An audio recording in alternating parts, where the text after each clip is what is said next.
અમરેલીની અંદર ભારતીય જનતા પાર્ટીના આંતરિક વિખવાદને કારણે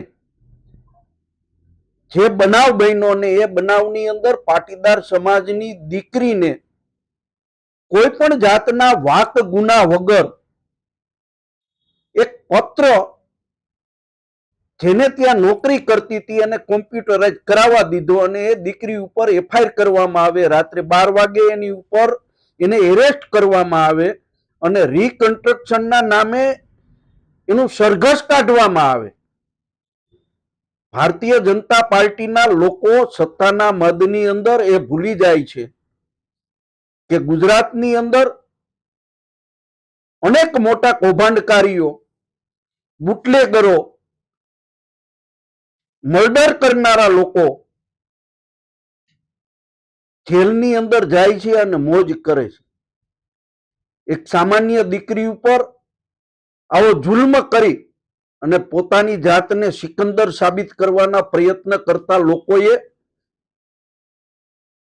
એને આત્મજ્ઞાન થવું જોઈએ કે આ ગુજરાતની દીકરીઓનું અપમાન સત્તાના મદમાં આવીને કરી રહ્યા છે।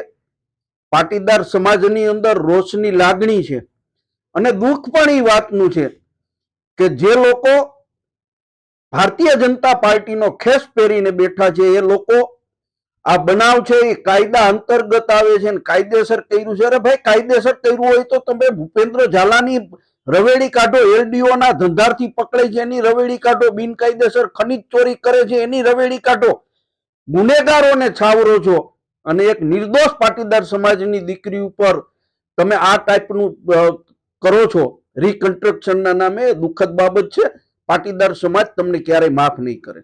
100% ત્યાંના ધારાસભ્ય કૌશિકભાઈ વેકરિયાને રાજી કરવા હાટુ પોલીસ તંત્રએ, એસપીએ એના દલાલ બનીને, શબ્દ સમજી વિચારીને વાપરું છું, એના દલાલ બનીને એને સારું લાગે, સરકારમાં બેઠેલા લોકોને સારું લાગે એટલા માટે બાકીના ગુનેગારોને એક બાજુ મૂકી અને આ નિર્દોષ દીકરીનું જે સરઘસ કાઢ્યું છે એ લોકોના ઈશારે જ કાઢ્યું છે। એ શું સાબિત કરવા માંગે છે એ સમજાતું નથી। શરમજનક વાત છે કે સરકારમાં બેઠેલો એક પણ પાટીદાર સમાજનો દીકરો આ બાબતે કાંઈ બોલતો નથી અને ઉલટાનું જે કાંઈ કાર્યવાહી થઈ છે એ કાયદેસર થઈ છે એવું ગણાવી રહ્યા છે। ગુજરાતની પ્રજા બધું જોઈ રહી છે।